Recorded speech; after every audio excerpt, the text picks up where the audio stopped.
Hello and welcome to episode 427 of the Thinking LSAT podcast. I'm Nathan Fox. With me is Ben Olson. We're the co-founders of LSATdemon.com and the LSAT Demon Daily podcast. You can be LSAT famous. Just hit us up on our website, thinkinglsat.com, or send us a voice recording of your question to help@thinkinglsat.com. If you can just record in a quiet place, keep it to under 30 seconds, you can skip the line and ask us questions. Monday, November 13th at 10 a.m. Pacific, 1 p.m. Eastern. That is Ben's class, but I'm going to crash to do some team teaching, and we are going to do some extra logical reasoning on that day in honor of the LSAT. Starting in October, changing pretty dramatically, getting rid of the logic games and adding an additional section of logical reasoning. It's going to become a very heavily logical reasoning test starting next August. Yeah, why did you say starting in October? Oh, did I misspeak? My bad. Starting in August is the new LSAT with twice as much LR fun. So all of our classes at LSAT Demon are going to be moving in that direction. Of course, not yet. We're hoping that this one last batch of students crushes the LSAT logic games. Yeah. So we're doing that. But we're also going to be adding some bonus logical reasoning content. Everybody can get good at LR. So anyway, that's Wednesday, November 13th for all paid subscribers, basic, premium, and live. We're going to do a live class on Zoom with me and Ben. Wednesday, November 22nd, free for everybody. All you need is a Demon free account. I'm teaching a class 5 p.m. Pacific, 8 p.m. Eastern, Wednesday, November 22nd. This was changed from previously stated November 23rd. So just heads up that we moved that date. Go to lsat.link/free if you want to sign up for my free class on Wednesday, the 22nd. That must be the day before Thanksgiving. Yes, it is the day before Thanksgiving. I had a Thanksgiving class and I bumped it one day forward. Cool. Gold star for Ben. Hey, what do you think of this photo I took? What do you think of this bumper sticker on this car? Poetry is necessary.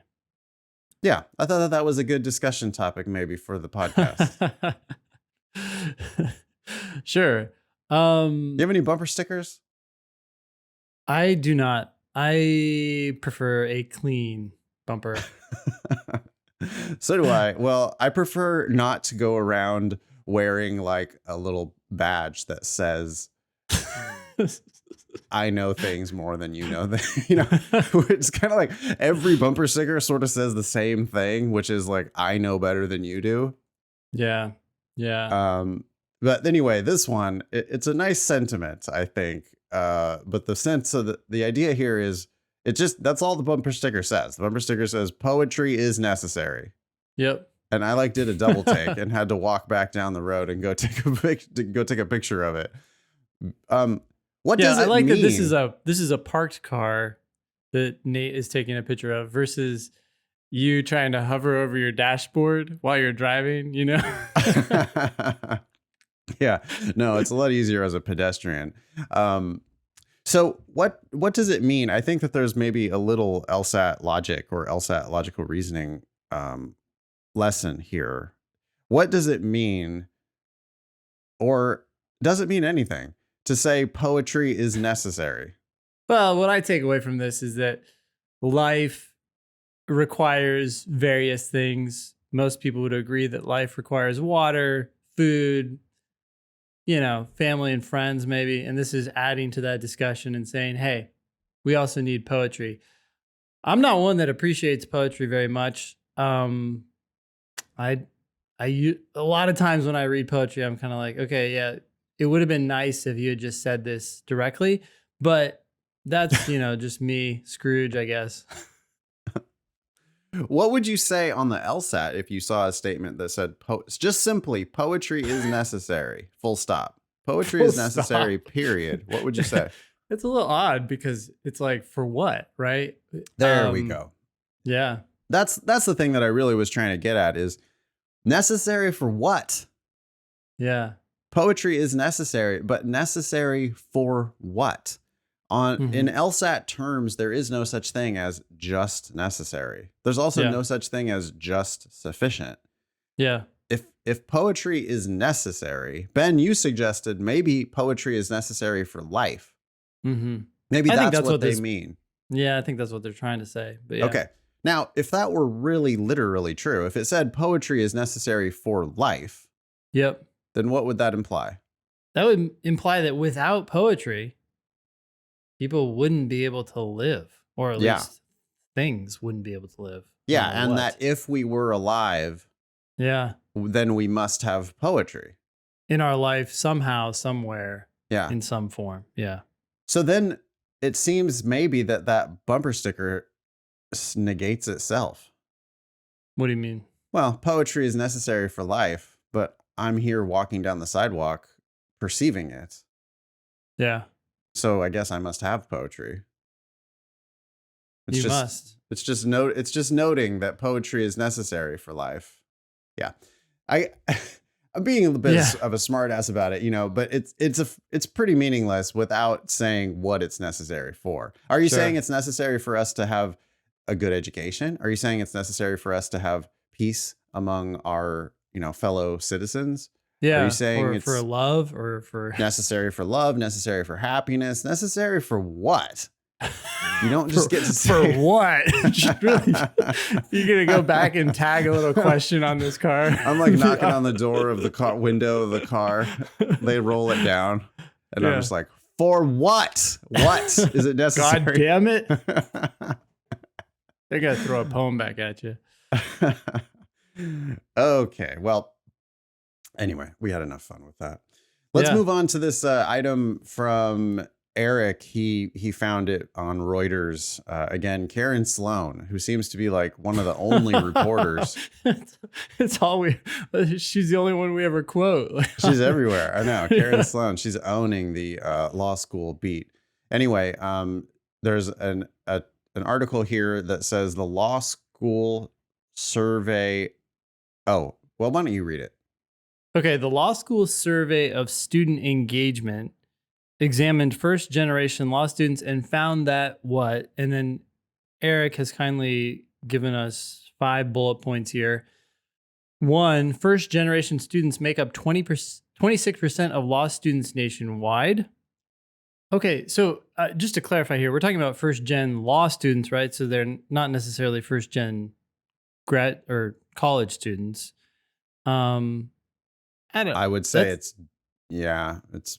very likely to be first-gen college students. Okay, because first-gen law students, that's got to be super common. People who are doing law for the first time. Yeah, okay.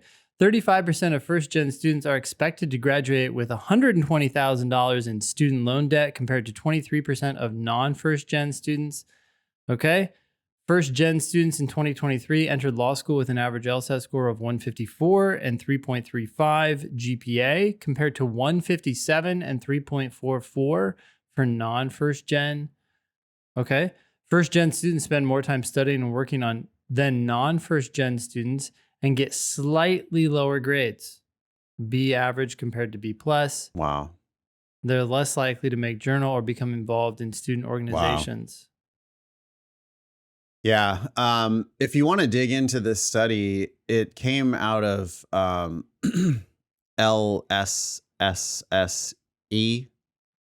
What does that stand for? We've talked about this organization before. It's the Law School Survey of Student Engagement, LSSE, part of Indiana University's Center for Post-Secondary Research, a research center in the School of Education devoted to studying the student experience.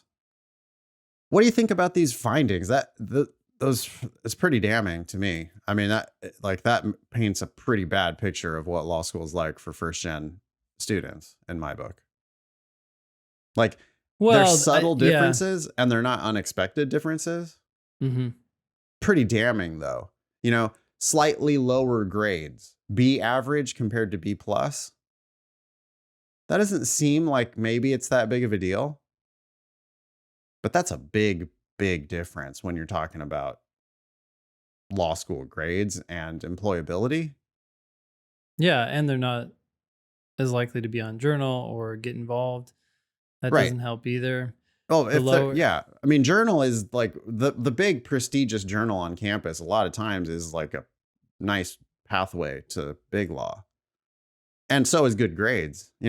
Law school grades, people don't understand that the range of grades in law school is just wildly compressed. It's like everybody in every class you're ever going to take is going to get a B plus, or an A minus.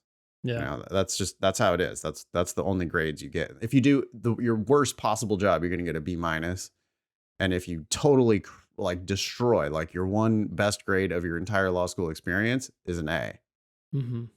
And so it's not like undergrad A plus, A plus, A plus, A, it's like they're going to have a tight, at least at where I went to law school, they had a very tight curve. Hmm. B plus was the average. Yeah. So if first gen students on average are getting slightly lower grades, a B average compared to a B plus average. Yeah. Well, that's the difference between being average in your class and being below average in your class. Yeah. And if you're below average in your class, then all of the best opportunities from that law school, poof, gone, because you're not going to be able to interview for those things. Or there's going to be some fancy clinic that they have on campus, but they're only going to take 3 students in the clinic, and you're going to be competing based on grades. Hmm. Or there's going to be, just some other opportunity that you're going to lose out on because you're just not competing as well as everybody else there, which I wouldn't have bet you would, because you're entering with 3 points lower LSAT. You're entering with 0.10 lower undergraduate GPA. It's like the picture is pretty bleak for first generation law students. You're entering with worse stats. You're going to get worse grades while you're there. You're going to graduate with more debt. You're not going to get the best of the experiences while you're there.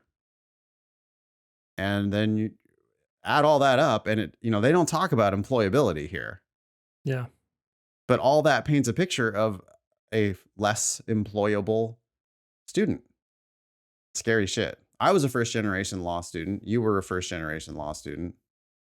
Are we defining first gen based on whether you're going to law school for the first time in Yeah, your family? let's dig in. Let's dig into it. Wait, hold on a second. It says 26% of all law students are first gen.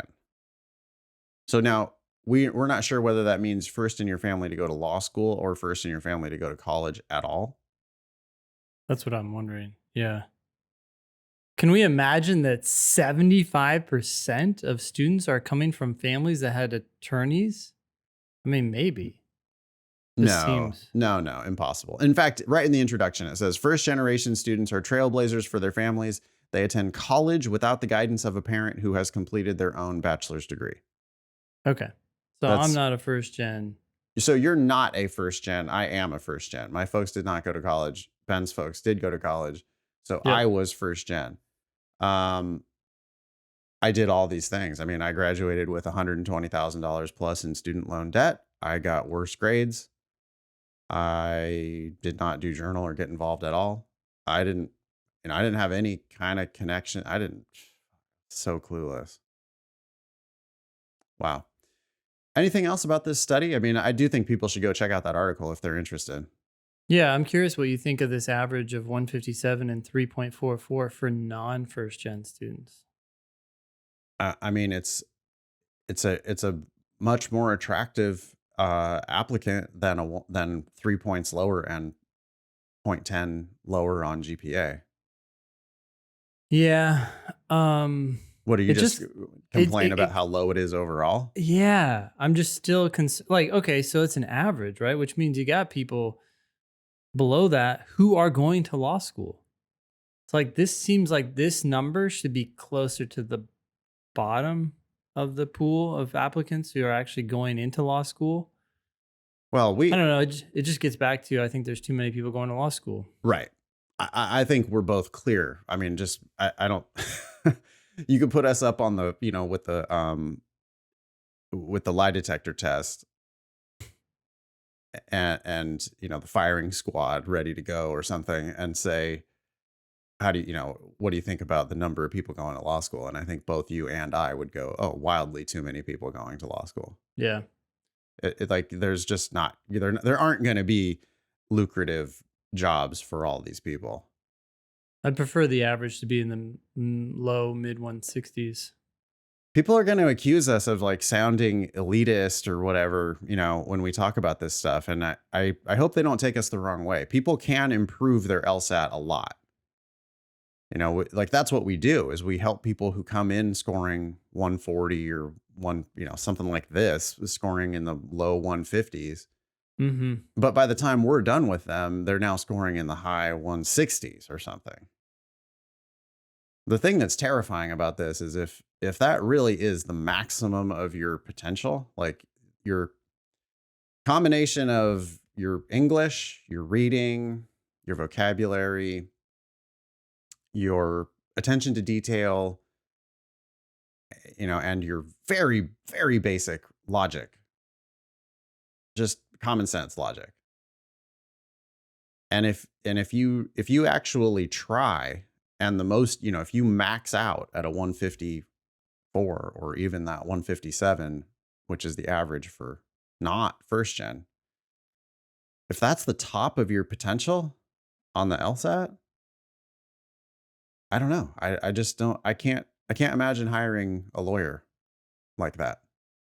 There are obviously exceptions. There are people who score that well and end up killing it as an attorney. But we're talking about exceptions as opposed to what's generally going to happen to that crop of students. Big picture, painting with a real broad brush, and it's a worse picture for these first gen students who are, a third of them are graduating with $120,000 plus in debt.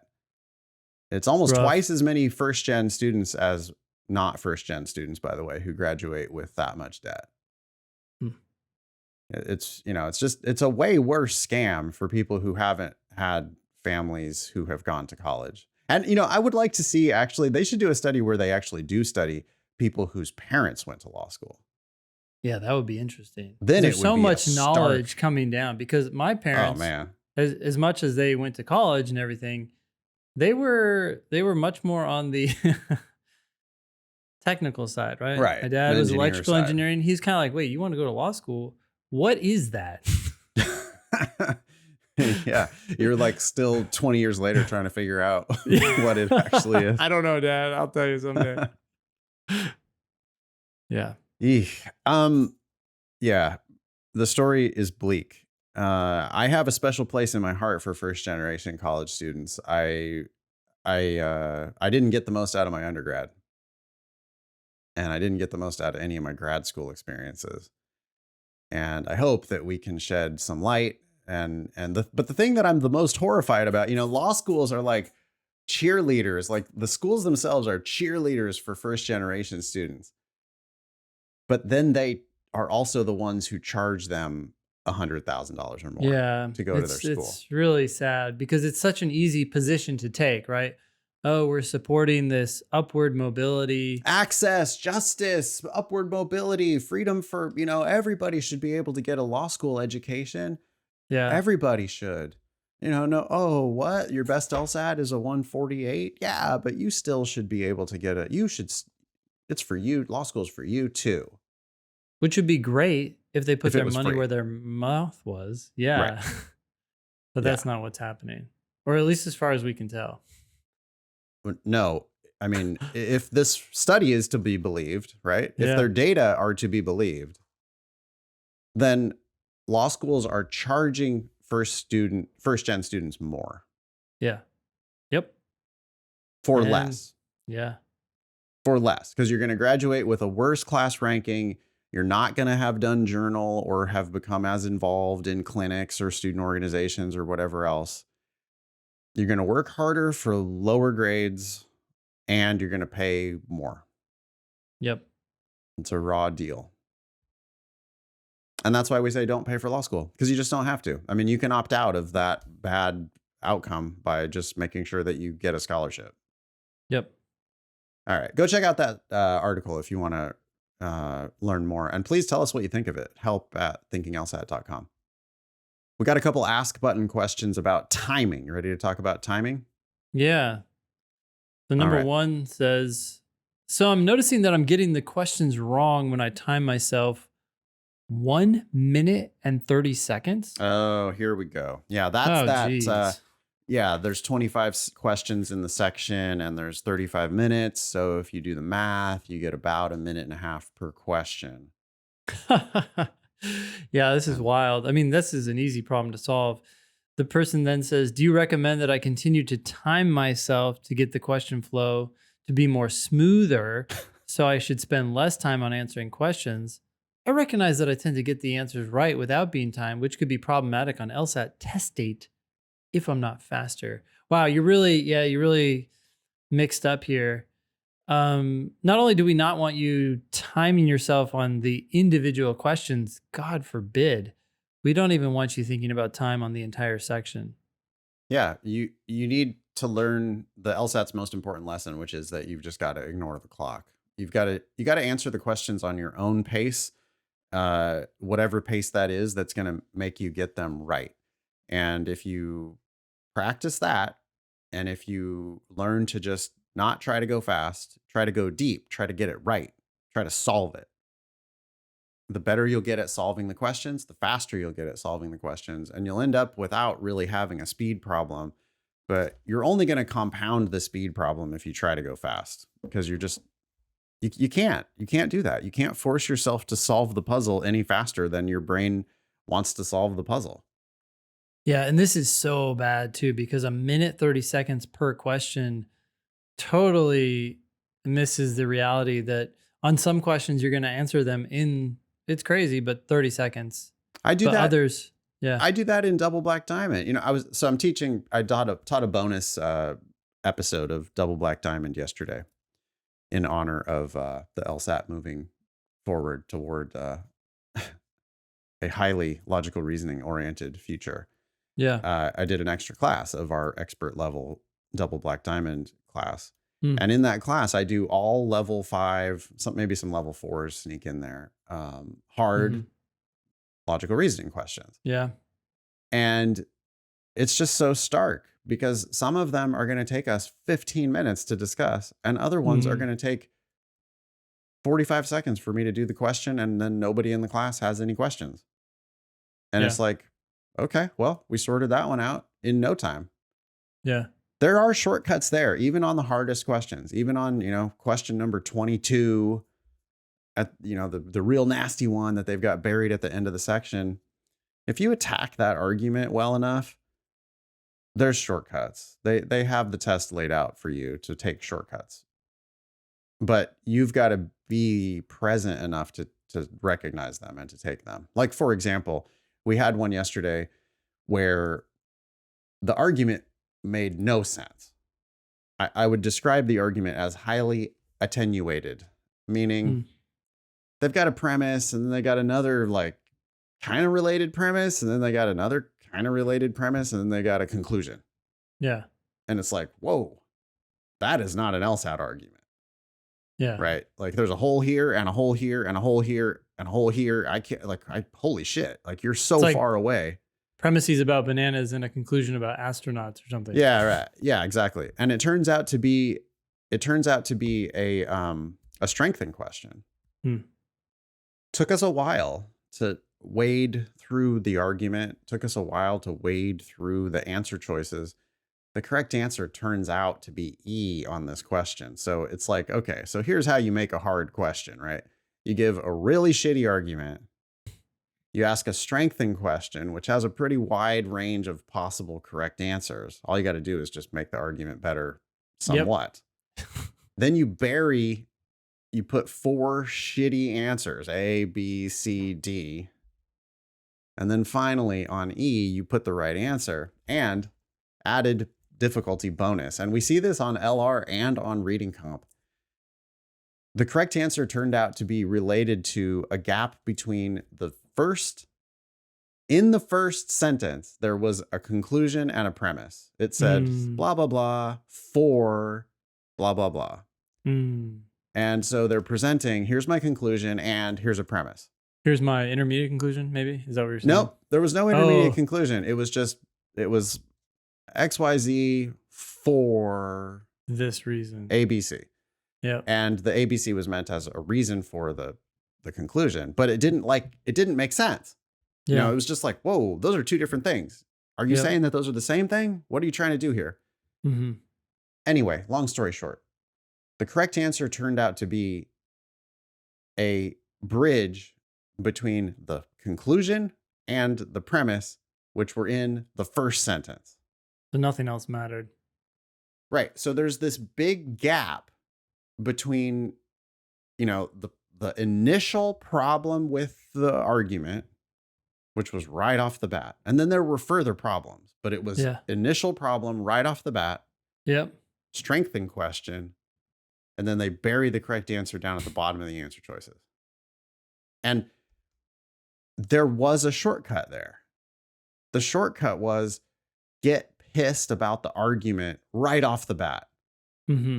And I did a nice job, but I'm patting myself on the back. But as I did the question yesterday, I was mad about it. When I read that first sentence, I was like, whoa, hold on a second. You're trying to do logic here. I can see you using these words that signal that you're doing some reasoning, right? Like you've reached a conclusion and you've given me a premise, but your premise doesn't back up your conclusion. So what the fuck are you even doing here? Smash cut. 5 minutes later, I'm seeing the correct answer at the buried at the bottom of the answer choices. And it's like, oh yeah, remember how I was mad about that 5 minutes ago? Yep. That's, and it was like, became bulletproof. It became like, yeah, for sure. I know that that's the answer. 100%. Yep. I guess all I'm trying to say here is that imagine the student who was like trying to do that question in a minute and a half.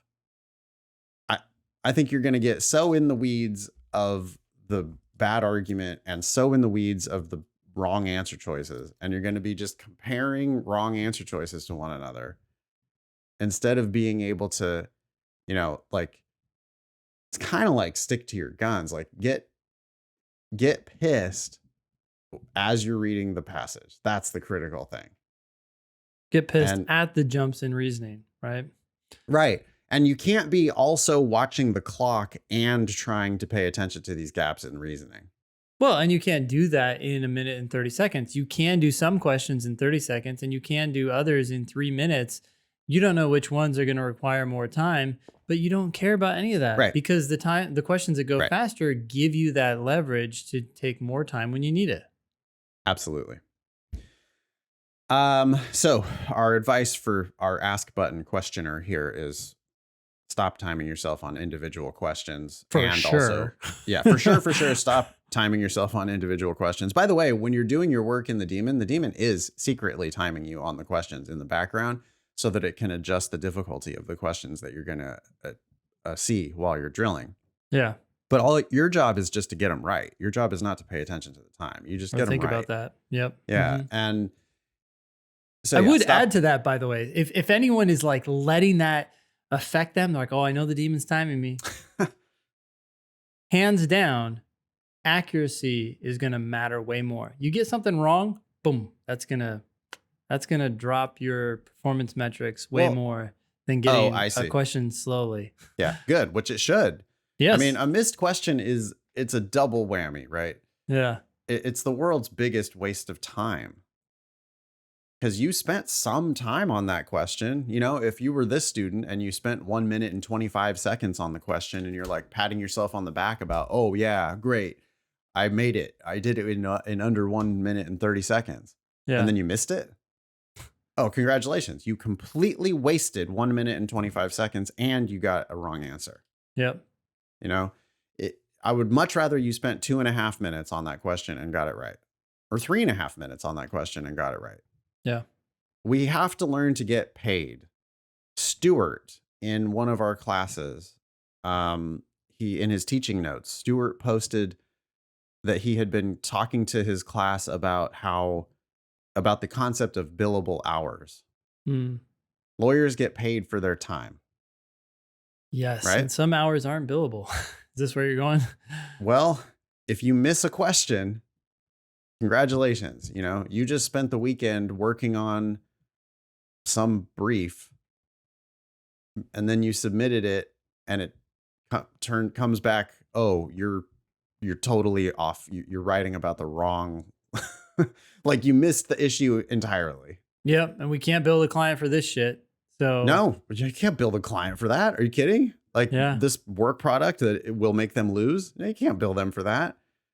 And so you're back to the drawing board and, you get paid zero for that. yeah. Doesn't count towards your annual billable hours because it's by definition not billable. Yeah. One of the reasons, I guess, why big law firm lawyers work, 70, 80 hours a week because they got to Yes. bill 50 Yep. and they end up having all this junk time in there where they're not actually, anyway, don't want to stretch the analogy too far, but lesson here is you got to slow down. You got to focus on just solving these questions. Focusing on time is not going to help you get faster. It's going to make you less accurate. It's going to make you waste time to focus on the time. Second question. If a question's giving me a hard time, should I flag it and come back at the end? Is there such a thing as too long on any one question? Go ahead, Ben. No, don't. Okay, first of all, Yeah. don't flag it and plan on coming back. Totally. I don't have a problem with someone eventually saying, okay, I can't figure this out. This is the best I can do and moving on. But then you're moving on. I think that Because- actually happens a lot, Yeah. I think students are like, "Oh, but if I was Nathan, then I would solve every question perfectly and I would never have any doubts." That's not true. That's not how it works. How it works is I get as close as I'm going to get. And then I just decide, okay, and yeah, you're right. 90% of the time, 95% of the time, maybe more, I am unlocking the question where I've solved it. But that doesn't mean that I solve every single one completely. Many questions or, on any section, there's going to be a handful of them. And they can appear anywhere in the section. I think that they happen more closer to the end of the section, but they happen in the middle of the section and the beginning of the section even as well, where I took my time with it. I read it carefully. I tried to make a prediction. I read the question. I understood what I was being asked. I knew what I was looking for when I went into the answers. But then I just didn't quite find it. Like I didn't find anything that made me really happy. And in that case, I'm probably going to have it narrowed down to 0, 1, or God forbid, 2 answers. But, I'm going to narrow it down as far as I can get, like get rid of the ones that I know are complete trash. But then often there's going to be an answer where it's like, I don't love this answer. I can't quite put my finger on it, though, what it is that I don't totally love about it. And I just can't see myself really picking any of these other answers. So I'm going to pick it and move on. Other times I might have it down to a 50-50 even, like, well, I know it's one of these 2 answers, but I really can't differentiate between the 2 of them. But my gut's telling me that it's probably this one, not that one. If I'm not making any progress towards solving the question, if I don't feel like I'm getting any closer, then I have to just pick something and move on. That has to happen. You have to do that at some point. Yeah. So we focus so much on solving, and that is what you should do. When you're drilling, when you're doing your time sections, you really should try to solve. But there is a point where you're not getting any closer to solving. And so everybody does have to come to terms with that, like in their own process, right? That's why you have to do timed sections, by the way, because you got to get used to this idea that, I am going to solve the majority of these questions, but on some of them, I'm not going to quite get all the way there. Yeah. But that's okay too. You just fucking pick something and move on. Yeah.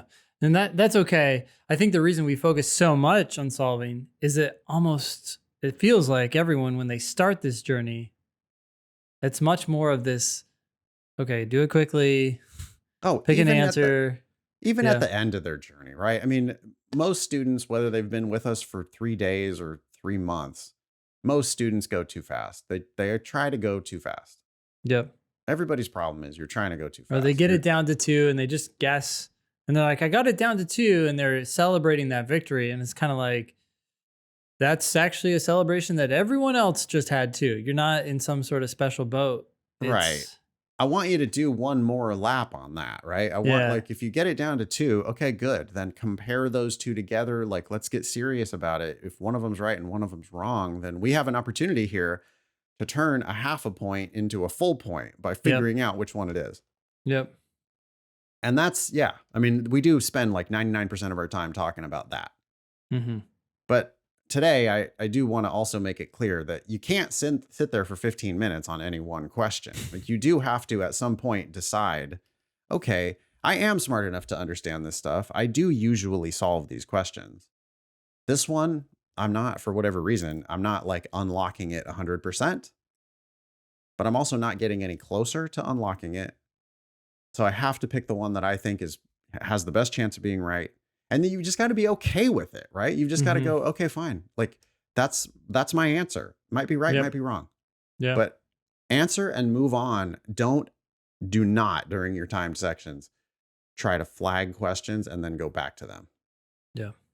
Don't. Like, you can't compete with the people you're competing with by dividing your attention into 1,000 different buckets like that. You got to be like on the question that you're on. Get as close as you're going to get, answer it, and then be 100% devoted to the next question. Great. I hope that's helpful.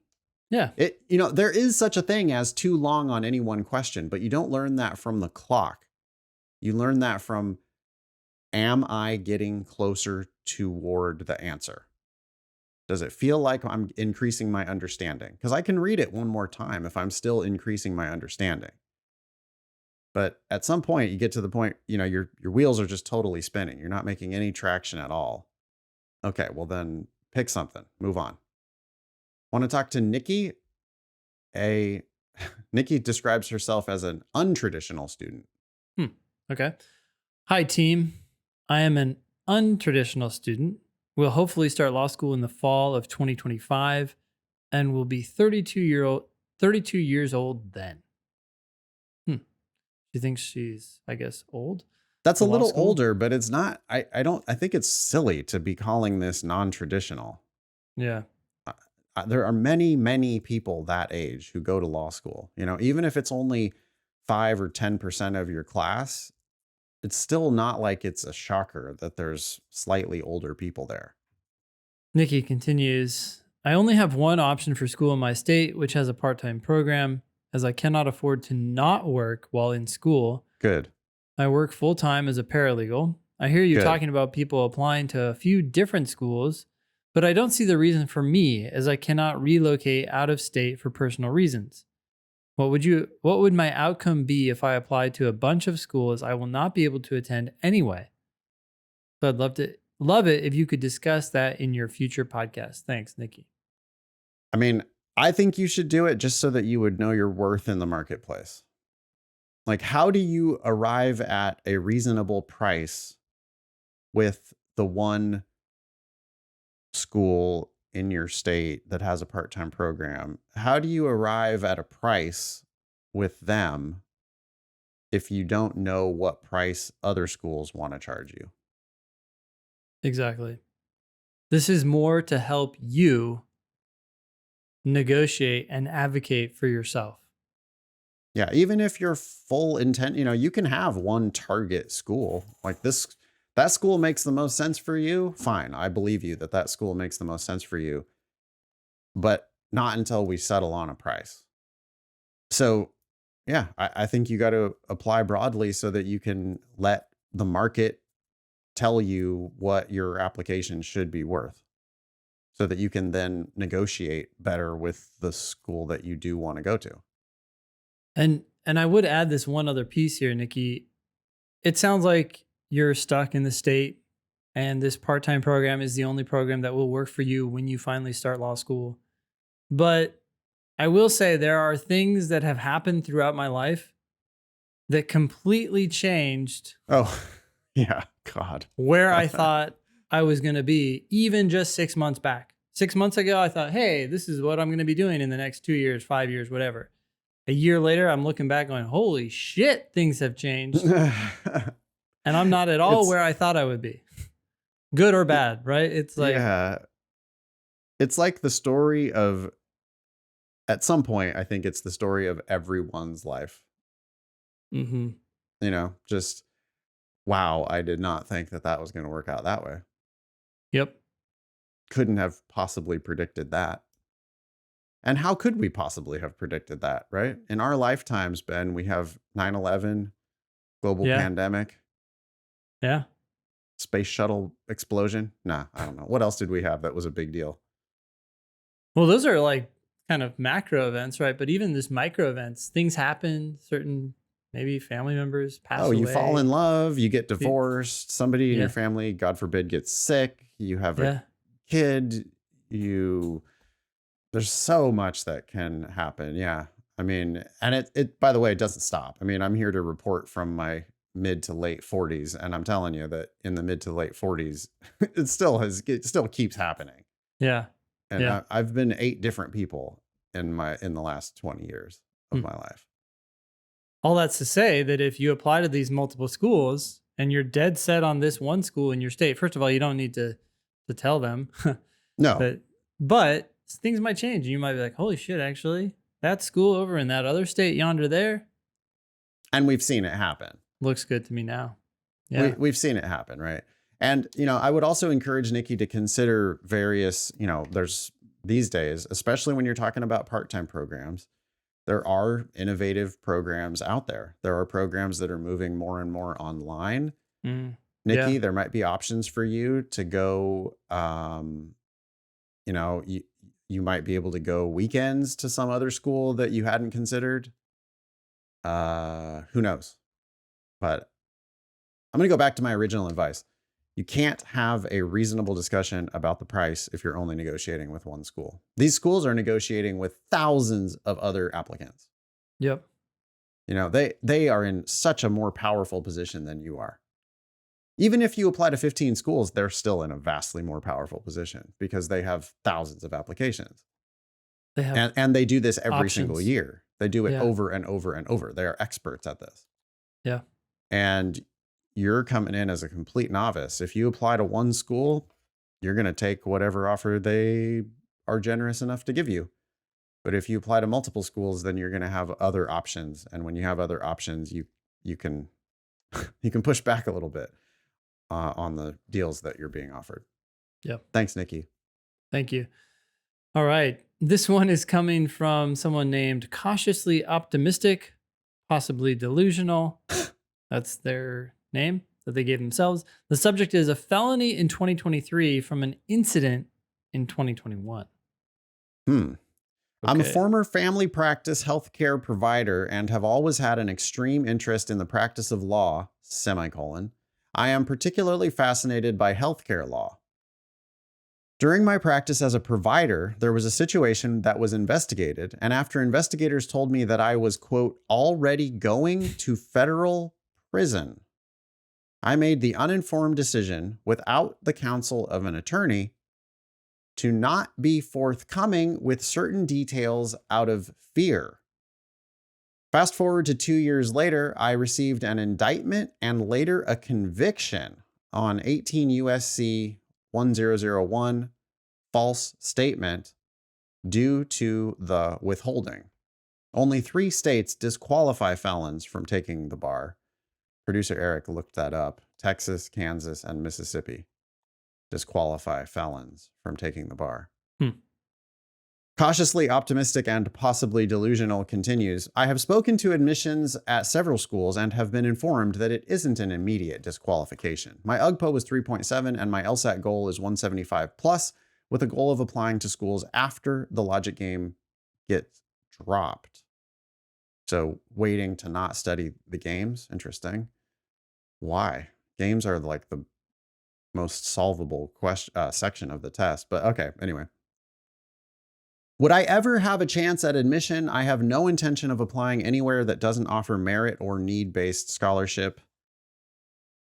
We have a little more information here. Yale has a page. We can link this in the show notes. Yale has a page on applying with a criminal record. They also, this is Yale's page, they also link to helpforfelons.org, which says, quote, yes, usually a felon can apply to get a license to practice law. However, one should absolutely plan on the application to be thoroughly scrutinized. It'll be a hard road to travel, but it is usually possible. And then they talk about Reginald Dwayne Betts, who was once sentenced to 8 years in prison Now he's a Yale Law grad and a MacArthur Fellow for his work on criminal justice reform and increasing access to literature in prisons. Wow. Hmm. So there's somebody who went to the best law school in the country with a felony. So it's possible.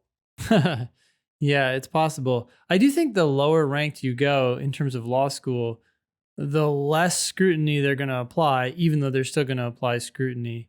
Obviously, Yale can apply scrutiny on any of their applicants, let alone felons.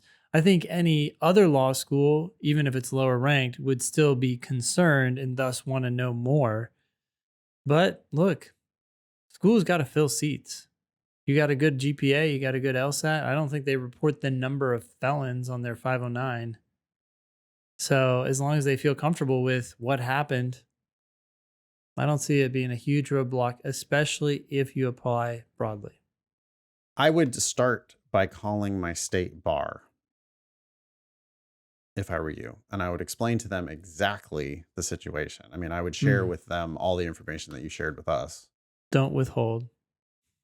Yeah, I mean, like, find out what your state bar says about your particular felony. Ask them if there are any things that you need to do to rehab your application. Ask them if you're going to have character and fitness issues when you apply to the bar. I mean, you should also, it sounds like there's some possibly shady shit in your record. Yeah. I mean, you've got a conviction about the false statement, but is the other stuff like still active legal matters? I don't know.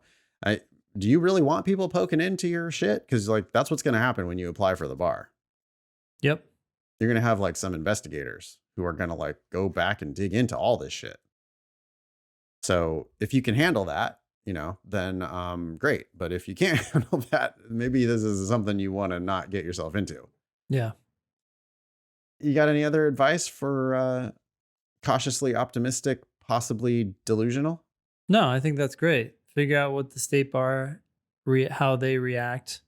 You might need to call multiple states, depending on where you plan to apply, see how they react, and then apply broadly. You're going to have to throw a wider net to find schools that interpret your situation differently. Next one is from Sarthak, and the subject is GRE versus LSAT dilemma. Hi, Nathan and Ben. I'm a law school applicant applying to a few T14 schools this cycle. Okay, it's the end of October. I don't know what you mean by few. I took the GRE last month and bagged a perfect quant and verbal score, i.e. 170 verbal and 170 quant. I scored 5 out of 6 on the writing section of the GRE. Do you think it is wise for me to take the LSAT now? All the schools I'm applying to state that they have no preference between the LSAT and the GRE. They consider both tests equally. When I called the schools and asked why there are so few GRE applicants, they all told me that this was because so few applicants applied with the GRE scores. Yeah. In addition, they told me the GRE applicants have roughly the same success rate as LSAT applicants. Could you please share your thoughts on this? Is it wise for high GRE scores to take the LSAT? The dilemma arises specifically because once I take the LSAT, my GRE scores will become practically useless because schools report LSAT reports for candidates with LSAT plus GRE scores. Thanks. I'd be interested to see what happens if you just apply with a GRE. You know, the only way we would really know is if you apply with just your GRE, then turn down all the offers, then apply again. You know, take the LSAT and apply again and compare the offers. That's really the only way we would be able to know. I do see the dilemma though, right? Because how do the law schools equate the 170 to the LSAT? I mean, in theory, those are two perfect scores. Are they going to equate that to a 175, a 178, a 180 in their heads, or at least during their indexing? I wonder how they do that in terms of the index formula, but it could end up being a very good equivalent. I'm looking at Yale's 509. Yep. They only had 18 GRE admissions enrollees. Oh, that's what they had in 2022. Have you noticed? I was having a moment yesterday where I was thinking about this stuff, and I was like, the 2022 standard 509 information report it doesn't come out until the very end of 2022. So then for all of 2023, the best consumer information that we have is coming from last fall's enrollees. All the way up until the end of 2023, the only information that we have is still from last fall. From fall of 2022? The fall right now, right? Yeah. I mean, it is right now, October 31st. Happy Halloween, everybody. And I'm looking at the most recent disclosure from Yale, and it was printed on, report generated on 12/28/2022. So all the schools wait until the very end of the very end, like the last, it's almost like they have to disclose it in 2022. So they wait until the last business day of 2022. Yeah. I don't know exactly how this all works, but it's like, man, okay, so you can't tell us, until like right now, Yale can't tell us about their current class. I mean, that class started on September 1st. So it's been solidly 2 months, and we still have to wait another 2 months before we finally get, it's 4 months after the class starts that we get these new reports. I mean, whatever, they've got a lot on their plate, huh, Ben? Yeah, or maybe they incorporate into the numbers people who stick through the semester, but it's just about admissions, so I'm not sure. Yeah. Anyway, so Yale, it's the most competitive law school in the country. Their LSAT range was from, 175 is the median, 25th percentile 171, 75th percentile 178 at Yale last year. Okay. So the middle 50% is 171 to 178. Okay. Yeah.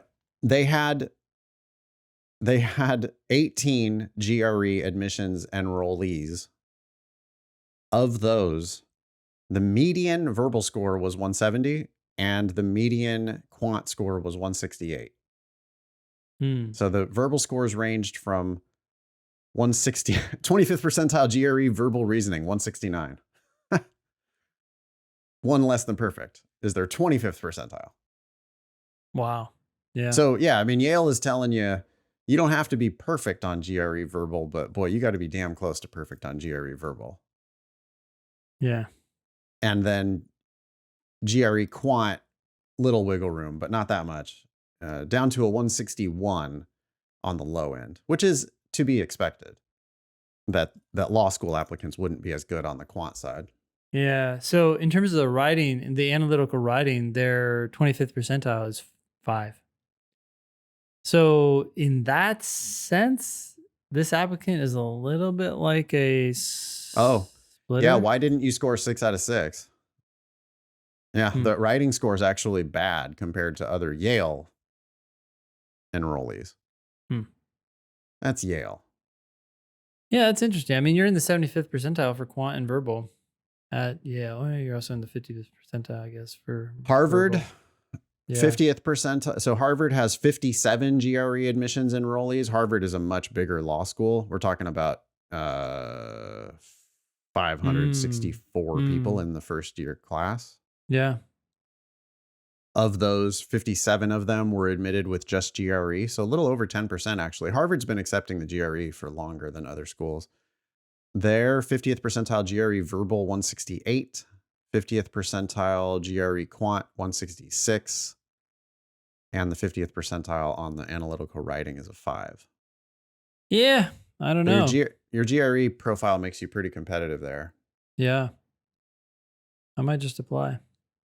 Unless you can score very high on the LSAT. But you're already done. It's funny because we take a position which I think people would be kind of surprised to take. It's like, see, because we're like, just go ahead and apply. Because then if you don't like any of your offers, you just turn them all down. Yeah. But, that's shocking to law school students or to LSAT. Like, people who are listening to us are like, what? I would never do that. Yeah. And we're like, why not? It's this whole big game. It's a casino, every single year we just play the same stupid game over and over and over. And if you've got a great, maybe Sarthak can just save, just don't even do LSAT prep at all. Just apply and see what happens. Yeah. The thing you just got to be willing to do is to turn down bad offers. Yep. Which we know we would happily do. But, whether other people would do that, we don't know. I mean, these GRE scores are reported on the 509, so they are, they Yeah. they move the Is needle, and you got the best scores you can get in quant and verbal. Are they included in the GRE? Or sorry, are they included in US News? They've got to be part of modernization. I'm I bet they are. going to say they're not. I'm going to say they only use the LSAT because they have LSAT for every student at every school. Ah, shit. Median LSAT and GRE scores. LSAT and GRE percentile scales were weighted by the proportions of test takers submitting each exam. For example, if 85% of exams submitted were LSATs and 15 submitted were GREs, the LSAT percentile would be multiplied by 0.85 and the average percentile of the 3 GRE exams by 0.15 before summing the two values. So GRE scores were never converted to LSAT scores or vice versa. But US News does weight So yeah, I mean, it is possible. We'd have to see, right? It's so rare that people apply with just GRE. At least we never see those people. So I don't know what kinds of offers these people get. Yeah. I guess it depends on where you go, and it depends on what kind of scholarship you're hoping for. As long as you're willing to turn down bad offers, I don't think there's any problem though with Sarthak applying. And I think there's a decent GRE. Yeah, I think there's a decent chance here. I mean, if you kind of migrate over, you say, well, look, you're above the 75th percentile, that would put you above a 176 at whatever school or okay. So unless you think you can beat that, go for it. Yeah. I mean, you will raise the profile of most schools, Sarthak. You will raise their estimation. Their ranking in US News goes up if they admit you with your 170. Yep. Cool. Minnie, good luck. Yeah, thanks, Sarthak. Minnie says, gap semester? I just listened to your episode on study schedules and was wondering if I would have to explain a gap semester in my personal statement. I have one semester left in my degree, but decided this summer I want to write the LSAT, so I took this fall semester off. I will be graduating next semester, but was wondering if that will negatively affect my application. Not at all. And you definitely do not need to explain it in your personal statement. If a school specifically asks, then you would be saying something in an addendum, such as I just wanted to take a semester off or something. Maybe you couldn't get the classes that you needed in order to graduate. Yeah. I mean, you already were like, yeah, that happens all the time, that you can't graduate without a certain class. So you take a semester off and take that certain class the next semester. Yeah. Somebody could have gotten sick. Somebody could have gotten married. You could have had I don't know. There's a million things that you could be doing in that time. I don't see any need to explain. What's the point? You're focusing on not a strength of your application. So just don't focus on it. Yeah. Okay. Simple enough. Thanks, Minnie. We have an email here from Anonymous. Yeah. It says, hello. A friend of mine who went to law school recently mentioned when I was talking about the LSAT that some schools take into account if you scheduled / went on a tour there. I'm not sure where they heard that or about what school, and I haven't heard that on any of y'all's podcast episodes. Just figured I'd ask if that sounds like something that ever happens. Thanks. They certainly might tag that information. I'm sure they're actually, I'm very confident they tag that information. I think they even tag things like how many emails from us have you opened? How quickly did you open them? I heard about this in the price that you pay for college. Now that's undergrad tactics, but I wouldn't be surprised that law schools aren't employing the same tactics to gauge interest and so forth, right? As they're looking at all their applicants. Well, because they're trying to figure out what price they want to charge you, right? Yeah, and they want to see how interested you're. In the undergrad game, they're actually looking at, okay, so this guy opened all 7 of our emails. And they opened them within 4 minutes or whatever. So they're like, This guy's really hot to go to our school. Exactly. So we can charge him extra. Yep. That's the game? That's the game. God, it's gross. And they get they got these tactics, not surprisingly, from hiring consultants who I think then a lot of schools end up hiring, right? So the same ideas get passed around to everybody. It all comes down to McKinsey just fucking everything up for everybody. Yeah. Okay. Sure. That makes total sense then, Yeah. I mean, and if they were serious about offering you admission and or scholarships, if you're just blowing it out of the water on your LSAT and your GPA, then probably none of this shit matters. But if they're on the fence, if they're not 100% sure, then yeah, I guess that school visit might matter to them. But matter to them which way? Like, I don't think it's going to matter to them in the sense that they're going to give you more money. No. If anything, they're going to be like, okay, so you're interested in us. I mean, unless you have an amazing, record, and therefore they're worried about yield protection and they're worried that you're not actually going to accept their acceptance, then that could maybe help you, like show you're a little more serious. But in most cases, it seems like it's only going to hurt you. They're going to say, oh, this person's really interested, so we don't need to offer as much of a discount to get them to come. Yeah. It's not going to help you in the way that I think a lot of people are thinking. They're like, oh, can I get 3 more points on the LSAT, or can I go visit the school? Right. And oh yeah, now they're going to like me more. No, that's not going to help you in that way. No, the school visit could definitely, they might see you, like they might see you as a target, right? They might see you as a whale. Like when you show up with mom and dad and mom and dad are both attorneys. Yep. I think they kind of look at you as like, okay, put a target on that one. Yep. They got money. We'd love to admit this student. They're going to be successful at our school. Also, let's try to charge them full price. Yep. So when you show up, you should look poor. Is that what we're saying? If you're going to do a campus tour, you should wear like a burlap sack. That's the plan. You heard it here, folks. Thank you. All right. I think we could probably wrap it up there. But before we go, Ben, I wanted you to read this little shout outs section here at the very end. Sure. So this is a review from Chris's The Final Passage reading comp class. It says, Chris did a really amazing job at helping me truly understand what in the heck the author was trying to tell us. I just reread and answered the questions again, and it just all fell into place, and I understood the passage so much better this time. I enjoy all, in all caps, of Chris's classes. He is so patient, thoughtful, and kind to everyone in class. I think Chris's mom did a great job raising her son. Thank you, Chris, and thank you, LSAT Demon, for all the great classes and teachers. Chris is a nice guy. He's funny, too. Oh, he's funny as shit. Yeah. He's a 1L at WashU in St. Louis, and he is teaching classes for us at LSAT Demon. He's also helping to manage our teachers. He's our head teacher at LSAT Demon these days. I mean, besides me and Ben. But Chris does a lot of the hiring and training and that kind of stuff. And he does do an amazing job in all of his classes. So, great job, Chris. Great job, all of our LSAT Demon teachers. Yeah. You can be LSAT famous. Please ask us questions or share news with us at thinkinglsat.com. If you have questions about LSAT Demon, email help@lsatdemon.com. Check out our other podcast, LSAT Demon Daily. That was episode 427 of the Thinking LSAT podcast. Thanks all y'all for listening. Nice knowing you. Don't pay for law school.